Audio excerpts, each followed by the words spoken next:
So, ముఖ్యమంత్రిని చూస్తా ఉంటే, ఆయన మాట్లాడే భాషను చూస్తా ఉంటే, ఎడమకాల చెప్పుతో తన్నాలుందంటూ నిన్న కేటీఆర్ కామెంట్ చేసిండు. అంటే ఏంటి పొలిటికల్‌గా ఈ కామెంట్సు, ఈ బూతులు ఏంటి అసలు? ఏంటి? ఏం మాట్లాడుతున్నారు మీరు? రా బిడ్డ తన్ను. ఎవరిని తంతావు తన్ను. రేవంత్ రెడ్డి దాకా తర్వాత పోదు గాని మేమొస్తాం. జాగ జెప్పు, టైం జెప్పు. అన్నీ జెప్పు రా మేమొస్తాం.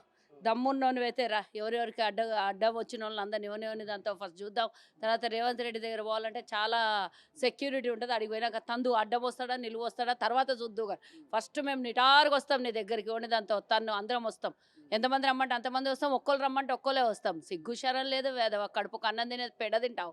మనిషివా గాడిదివా ఒక సీఎంని పట్టుకొని ఇష్టం వచ్చినట్లు అడ్డగోలు మాట్లాడితే చూసుకుంటూ ఉట్టి కూర్చుంటారు అనుకున్నావు. నీ ఒక్కనికే నోరున్నా, నీ ఒక్కనికే మాటలు వస్తాయి. అన్నీ అని నేను నాకు ఇంకితం ఉన్నది, మాకు పరిజ్ఞానం ఉన్నది, మేము అనము అని అంట. చెప్తాను కొడతాను నేను అని అంటాడు మళ్ళా.